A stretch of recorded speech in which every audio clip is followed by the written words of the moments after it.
This is a trip planning video for North Cascades National Park in northern Washington State. We went there the second week actually of September in 2020, and during COVID and also during the pretty bad wildfires, but really saw some beautiful things. So hopefully this video will help you out in planning your trip. This is the first map for North Cascades National Park that I wanted to share with you, just because it gives you a big picture here. So you can see the Canadian border is right along here. If you were coming from your nearest city, that'd be Seattle area. And this coming up here and then heading on to Highway 20, this take you about 2 hours, maybe a little less than 2 hours. Now we were coming from Mount Rainier further south, and we came up and thought we were going to get through this stretch on I-5 pretty quickly, and this whole Tacoma up through Seattle, we ended up spending an extra 2 hours on the highway just stuck in traffic. Kind of wrecked our plans a little bit for our first night there. So just so you know, this is a highly trafficked area. You could also come in through the east side, assuming it is the time of year that route is open. So this is actually considered one of the National Scenic Highways, and it is a beautiful stretch. We did this whole thing, but it is closed pretty much from mid-November to April. That road is closed, so you'll need to make sure that it's open during the time of year when you plan to come from here. This is a nice route if you were at Glacier or something beforehand, and then you're coming from the east and continuing a journey on the way down. But as I said, we came up through this side. We stayed here pretty much near Concrete, and then just did a day trip in with the Jeep into North Cascades National Park. Let me show you the blow up of the park map now. This is the full view of North Cascades National Park. It's one of the larger parks of the lower 48, but it's really not that heavily visited, and I'm not sure why, because it's only a couple hours from Seattle, but it's not really a highly visited park. It is beautiful. You have these huge rugged peaks. I would consider it to be one of the more rugged parks. It actually has more glaciers at it than even Glacier National Park. So highly glaciated, just beautiful scenes. One thing that's very interesting about it though is that there's, I believe it's only 6 miles of paved road that's actually in the designated area that's North Cascades National Park. And that seems like such a small amount. How could you even go see anything there? But that's because there's really a North Cascades National Park and then kind of the southern part of that Cascades National Park. And then this space in between where the highway goes, there's a dam, there's an electrical plant, there's all sorts of development along here. So this is not national park land and stretch. And I'm sure that has something to do with the regulations about, you know, dams and electrical plants and stuff like that at the national parks. I remember when we were at the Black Canyon of the Gunnison and we were on the boat tour, they were talking about how part of Black Canyon National Park had to be kind of carved out and moved into the Curriconte National Reserve in order for them to build the dam and do all that stuff, because it couldn't be part of the national park. So that probably is why this is considered Ross Lake National Recreation Area and not considered Cascades National Park. So technically, if you want to see Cascades National Park, you pretty much have to drive on the outskirts to one of the places and then hike it. So it's very much a hiking destination and the kind of place where you almost are backpacking and hiking, which maybe isn't always super doable with a family. You can come down and we did part of this area in Rainy Lake, so I'll show you that in the video. You could also be kind of coming in through this national recreation area down here, or another option, and we wanted to do this the first night we came into town. We stayed outside of Concrete, and our first night in, we planned to come here to Marble Mount, and then you take this Cascades River Road, and it takes you out to a point where it becomes a 4-wheel drive trail. So, but the Jeep would have done just fine. And you get up to the trailhead for Cascades Pass trailhead. And we really wanted to do Cascades Pass. It's only a couple miles, and then you get to this amazing view, and you can see all the peaks and the mountains in the background and all that wonderful stuff. You can find lots of videos about Cascades Pass. Really wanted to do this, but we got in really late because of the traffic, and then the air quality when we went to Cascades, we went the second week of September 2020. So it was during COVID, which was one issue, but it was during the really horrible wildfires, and the air quality was close to 200 on the days that we were here, and so that's just a horrible air quality.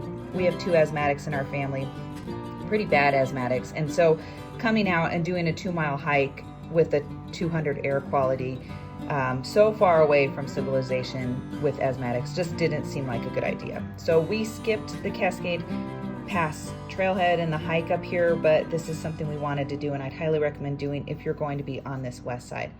Instead, we took our vehicle and ended up doing the whole trek of Highway 20, the scenic highway through here.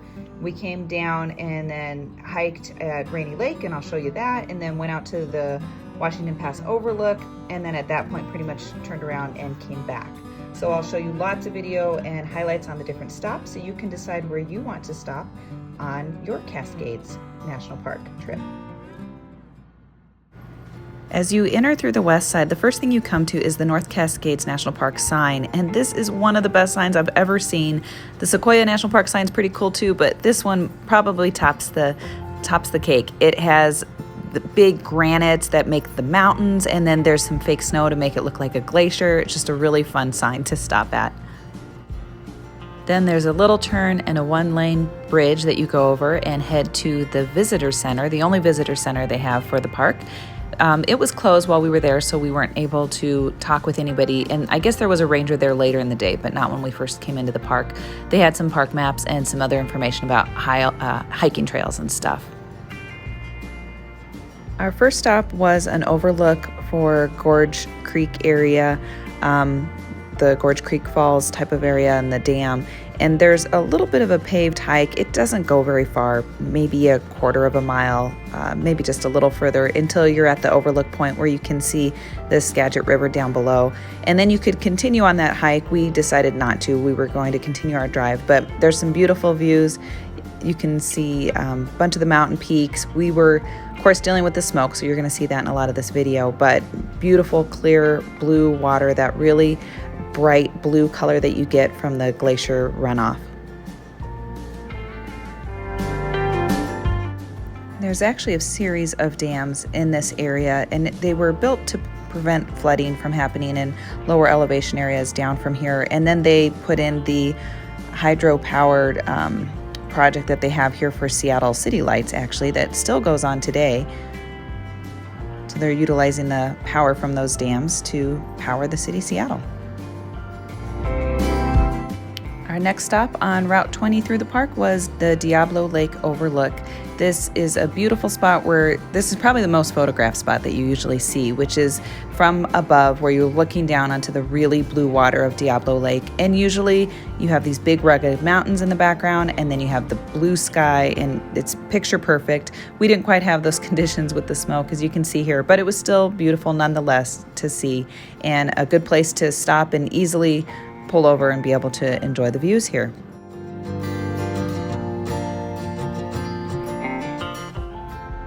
After this, we continued on Highway 20, which, as I mentioned before, is one of the scenic highways for the U.S., and it's the North Cascades Highway. We continued taking it down to Rainy Pass area and then decided to do a hike there. So the parking lot here doesn't fit a ton of cars, probably about 30 cars, definitely not RVs, but it's pretty cool because you're right by the Pacific Crest Trail.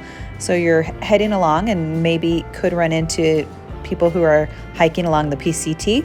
You find that in a lot of the Pacific Northwest parks. We just did the lower part of the trail, which heads out to the lake. It's probably about a mile in length. We were informed when we started on the trail that there was a black bear ahead. Somebody else had seen the bear. Fortunately, we did not run into the bear.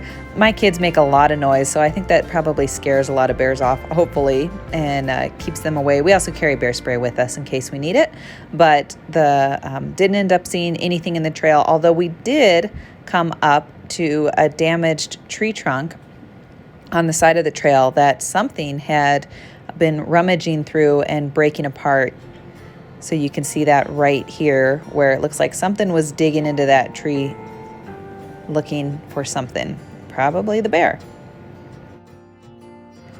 When we got to Rainy Lake, the girls decided they wanted to have their picnic lunch and then enjoy a little dip in the water. So even though this is glacier water and it is really cold, they didn't mind going down to their swimsuits, which they had on underneath their hiking clothes, and taking a dip in the water. So much too cold for my taste, but if you like really cold lakes, the water's definitely super clear and an enjoyable time after you've been hiking, I guess. I just enjoyed the amazing views and a bit of a reprieve from the smoke. You can tell it wasn't quite as bad here. After this, we kept driving on the highway and headed out to the Washington Pass overlook, and this is a great spot to really appreciate just how rugged and jagged all these mountain peaks are that are off in the distance. So there's a parking lot here, again, probably fits about 20 cars, maybe not quite that many. Wouldn't be able to fit an RV in it, but you can pull over here and then hike out to the actual overlook. This is a really steep, dangerous overlook, so I'd be really careful if you have little ones with you, like toddlers and stuff. But for us, it was fine. You just got to be careful, and beautiful view.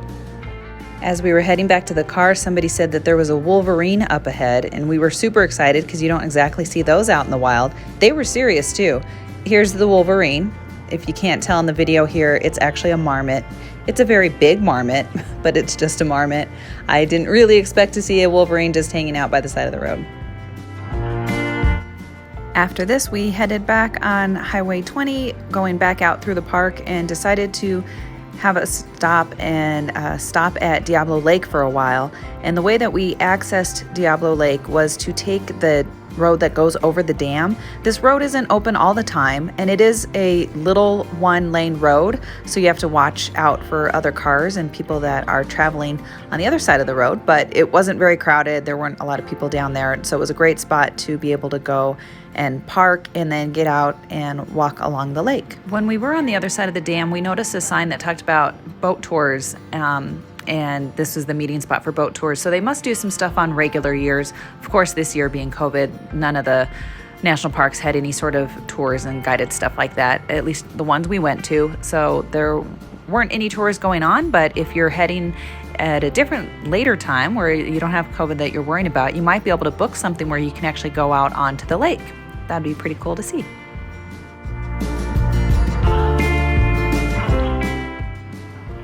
And of course, for my kids, it's never enough to just enjoy the sights and the wonderful views. They need to dip into the water, so they brought their suits. They got into their suits and decided to swim in the lake for a while, and even convinced Jeremy to join them. I touched the water and it was way too cold to my fingertips. There was no way I was getting into it. But if you don't mind cold water, you can take a dip in the pristine lake of Diablo Lake. Diablo Lake, and I am going to touch it. Ooh, that is some cold water. No, thank you.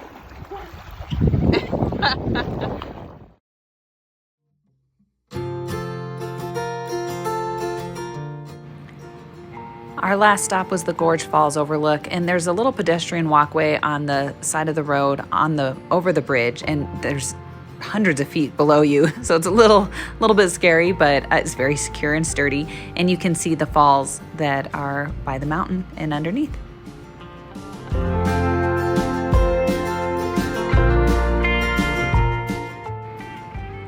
After this, we headed back to our campground, which was the Concrete Grandy Creek KOA, and we have a whole review on this KOA. This was a great place to stay. Kids really absolutely loved it here.